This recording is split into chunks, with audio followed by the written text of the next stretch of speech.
Today's January 30th in the year 2003. I'm Karen Herman with the Archive of American Television. It is my great pleasure to be interviewing Richard Baer at his home in Los Angeles, or actually in Newport Newport Beach. Beach, California. Okay, I'd like to get some information about your early years and influences. And the first question is, what was your name at birth? The name at birth. You mean it's not Richard Baer? Is that what it was? Of course. What did the L stand for? Leland. Were you named after anyone? Leland Stanford, who founded Stanford University. My father was a Leland, and I was a Leland, but not a junior. When were you born? August the 12th, 1913. Where were you born? Turlock, California. Is that where you grew up? I grew up in Modesto. And do you know what Modesto is famous for? Two young girls that disappeared and were murdered in the last year. The one in Washington, whose hometown is in Modesto, and the other girl currently, as we speak, is missing.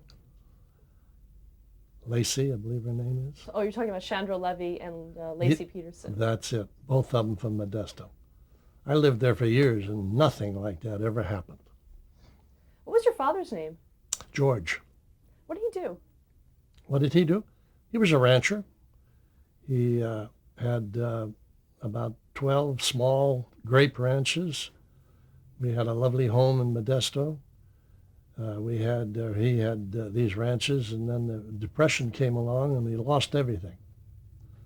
He lost his office building. He lost our home.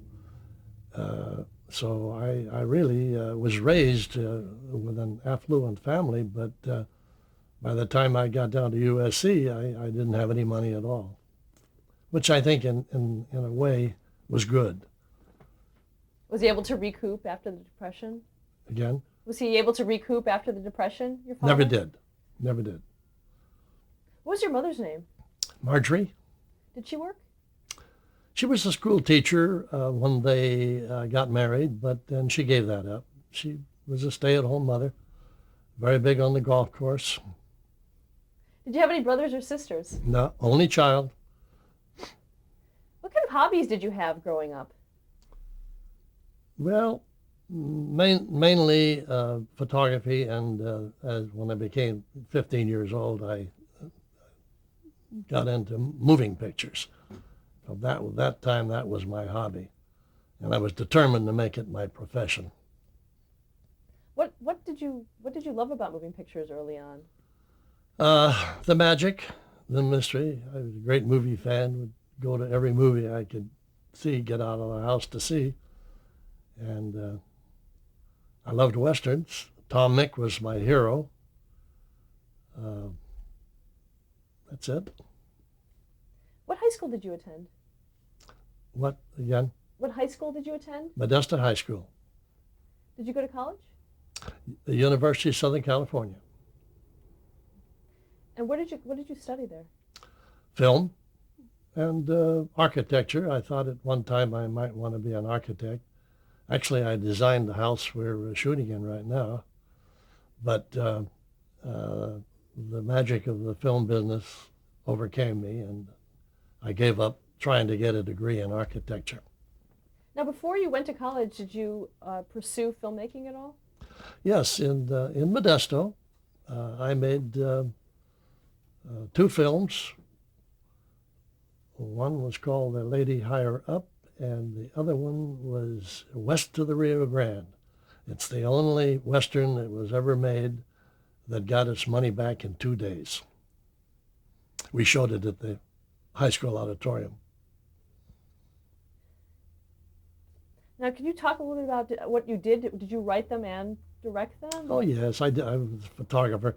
I had studied photography by correspondence, and I have a degree from the New York Institute of Photography. So I was always, on my amateur films, I was always the cameraman, the director, the writer, and the editor. Today they call them total filmmakers. How old were you when you had your first camera? Uh, 14. Was there a specific director that you were particularly enamored of that you wanted to follow their style or anything like Well, that? John Ford was always an idol of mine. Did you ever have a chance to meet him later on? Never did, no. How did World War II affect you and your family? World War II affected me by, in a way, I wasn't, I was about to be drafted. And because I had this degree in photography and owned a 35 millimeter camera, I was immediately made a second lieutenant and put into what they call the first motion picture unit. And I didn't do much photography in that, but got into directing right away. And at that time, I thought I was a director. Was this after your USC experience? Yes, oh yes. 1940, 41. And at USC, had you done films? Well, I made the first really student film ever made at USC, and that was in 1933. We went out to MGM and we shot the whole picture on their lot, their studio, their interiors. That picture cost $400 and won the Paul Muni Award for being the best film. There were at least 4 or 5 colleges that had entered this contest, and we won it. I have the plaque over there. So USC didn't have a film school at the time, or did they? They had a one classroom, one professor film school. And that was it. I got very little education by that because I was reading every book anyway that I could lay my hand on. What kind of books? Oh, mainly photography books. There weren't any directing books in those days, so I decided I would write one, and there it is. And that was published in 1971. Yes, that's true. Later. Okay, going back to World War II, so you were in the combat photography unit? Originally, yes. I was a combat cameraman for a year and got, through a lot of luck and some maneuvering on my part, I was transferred to the first motion picture unit, where Ronald Reagan was my adjutant, or our adjutant, and I reported to him on that first day. And what kinds of things did you do for them? There, well, all sorts of films. Some of them were morale films, some were training films, and that was it. And near the end of the war, they sent me to Saipan and Tinian, and I was shooting a B-29 film there when the Enola Gay took off. And that night, we heard nothing, we knew nothing about this closely guarded secret, but that night in the officers' club, the scuttlebutt started around that there was a big bomb that had been dropped on Japan. But we didn't have any idea of the immensity of what that was, because the word, what is the word, atomic, had not been invented yet. I mean, it had been invented, but it wasn't in daily use. So we thought, well, okay, it was just a big bomb. But I was there the day that the plane took off, and for all I know, I photographed it. But you don't recall specifically? No. How long did you serve in the military? 3.5 years. What did you do when you were discharged? Beg your pardon? What did you do when you were discharged? Well, fortunately, I had, we're going a little out of context here. You're not going straight on up, so it's hard to relate, but I had made a short at Warner Brothers called Say You Want to Give Up Smoking. Not Warner, I'm sorry. I made a short at USC which was my third amateur film, called So You Want to Give Up Smoking. And when it was all done, I thought, well, it's a pretty good film. It shows people how they can get rid of the evils of tobacco and how they, and in a humorous way. So when it was all finished, I took it out to Warner Brothers and I showed it to them. And after the screening, Norman Murray was his name. He was in charge of short subjects. And he said, well, young man, how much do you want for it? And I said, 25. And he said, 1,000? I said, oh, no, sir, 2,500. Oh, well, follow me, young man. He took me down to the attorney's office on the same floor and told the man, he says, now give this young man a contract. We're buying a short called So You Want to Give Up Smoking, and we're going to pay him $2,500. So I said, well, when do I get my $2,500? Well, you get it as soon as you bring the negative in. So I got in the car and I went back to USC, and I thought, wait a minute. I don't really own this film. I don't have the right to sell that negative. So I went into the head of the department at that time. This was a few years later. We now had a bigger department. His name was Warren Scott. And I said, Warren, I just sold the smoking for it. He says, you did? He says, well, what did you get for it? And I said, $2,500. Who'd you sell it to? Warner Brothers. And he said, well, now let's see. Did the students get any education, filmmaking experience on that film? And I said, yes, they certainly did. And he said, well, now we don't have any vaults here, fireproof vaults. And I said, no, we don't. And he said, well, supposing we turn the negative over to you for safekeeping, and you endowed the university with $1,000, we could close the matter. So that's how I got my first jump from amateur filmmaker into a professional. Because during the war, that short had gone out and done so well. After the war, they said, would you make 6 a year? And I did that for 10 years. We made 60 of those short subjects. All So You Want to Do This, So You Want to Do That. So this was for Warner Brothers? Warner Brothers. Can you describe the process? How long first of all, how long were the shorts? Well, the shorts are 10 minutes long. Were the characters the same? I know that it's also often been called the Joe McDote series. Yes, well, of course. Joe McDoakes was George O'Hanlon. He was the young out-of-work actor that I had signed when we made the first short down at the university. And I was, I guess, smart enough to think maybe this might happen, so I signed him to a 7-year contract. And so I had him, and I became an independent producer of shorts at Warner Brothers.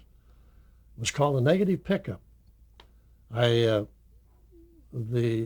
less I shot them on the studio lot, both interiors and exteriors, but the cheaper that I could make them, the more money I put in my pocket. And through the years, we started making one at a time in 3 days, and then we decided, well, let's make 2 at a time in 4 days. And then we ended up making 3 at a time in 4 days. And that was when it became very lucrative. But I believed never to hurt the quality. I mean, we had the Warner Brothers sound, we had the Warner Brothers photography, we had music, we had their beautiful sets. And all George and I had to do was sit home and write for 6 of them a year. And that's when Jack Warner liked the pace that I exhibited in the shorts. And he said, give that young man a feature. Before we move on to the feature, can you talk a little bit about some of the other topics that those shorts covered? What were some of your favorites? So You Want to Play the Races, won an Academy Award nomination. You're straight, there's 60 of them. I think you can look them up. Okay. And how was working with George O'Hanlon? What about George O'Hanlon? How was working with him? Oh, well, he's a sweetheart. We ended up close friends.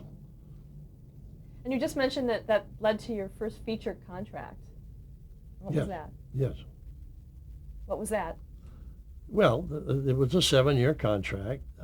My first film was starring, well, you asked me these things.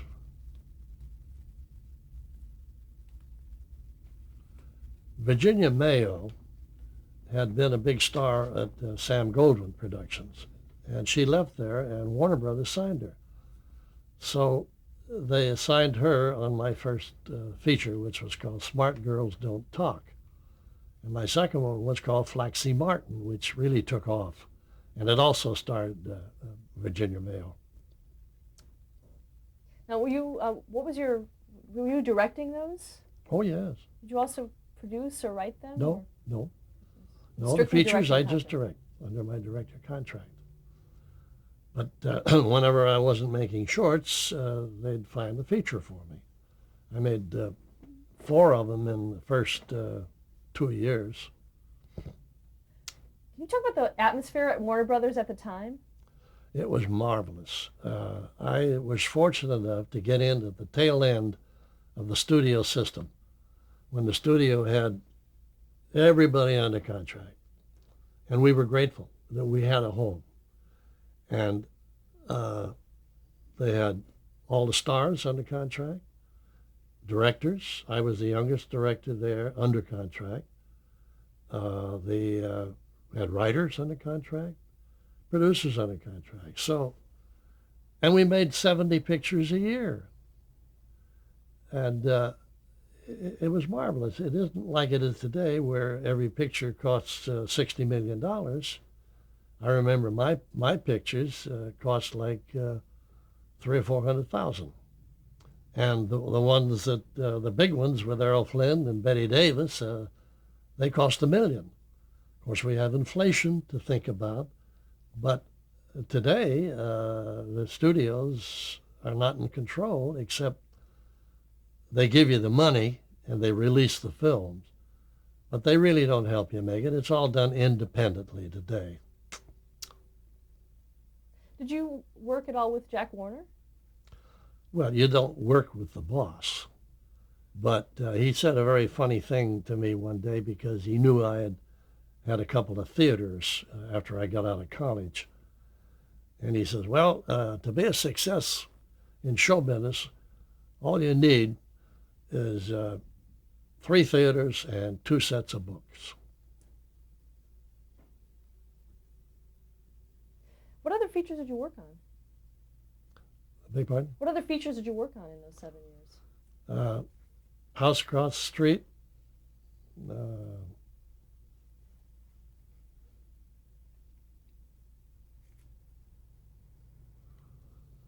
Side of the Law was one of them?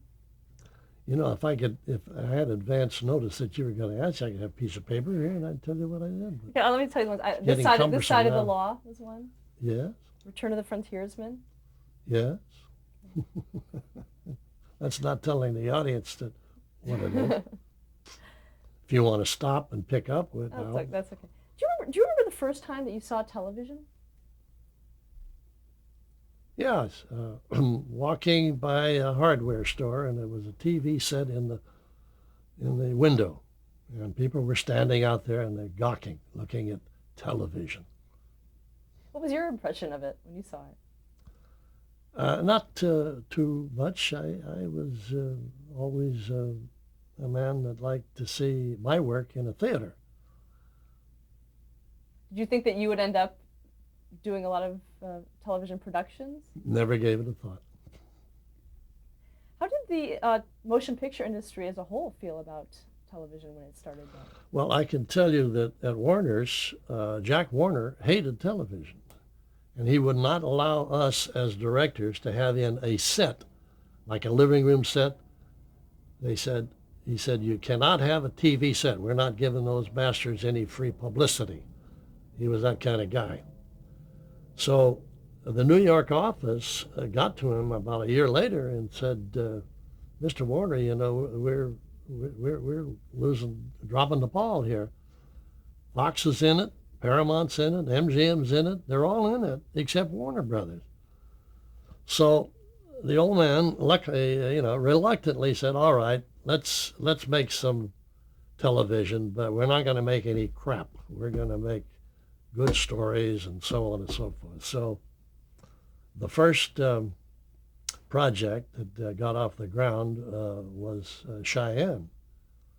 And Bill Orr, who was the boss's son-in-law, who had now been put in as head of television, what it was, asked me one day, he said, "Would you like to produce Cheyenne?" And I said, "Well, what does it pay?"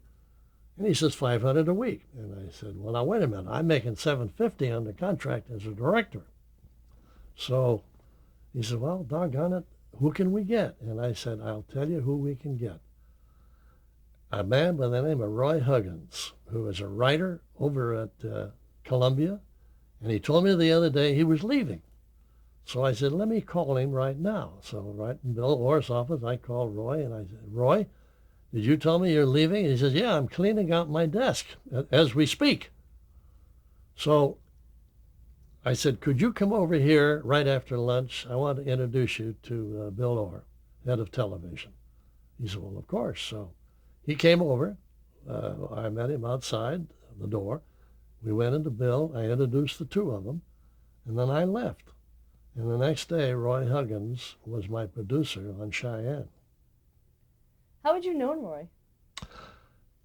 Just socially, not professionally. We had never worked together. Well, wait a minute. I'm going to go back a ways. Prior to this time, I was producing a very cheap show out at Republic Studios called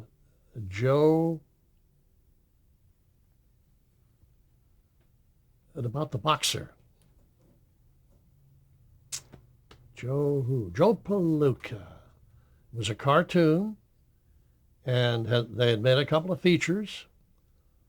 And Joe Kirkwood, who played Joe Palooka, called. We were friends, so he called me one day and he said, "Would you consider producing Joe Palooka? I'm making it out at Republic." And I said, "Sure, I'll do it." Because Warner's had a system that whenever they didn't have a job for you, they'd put you on layoff. So it turned out that I was on layoff when he called, and I said, "Sure, I'll do that." So at that point, I had met Roy Huggins, and I had one producer. Today they have 16 on every show.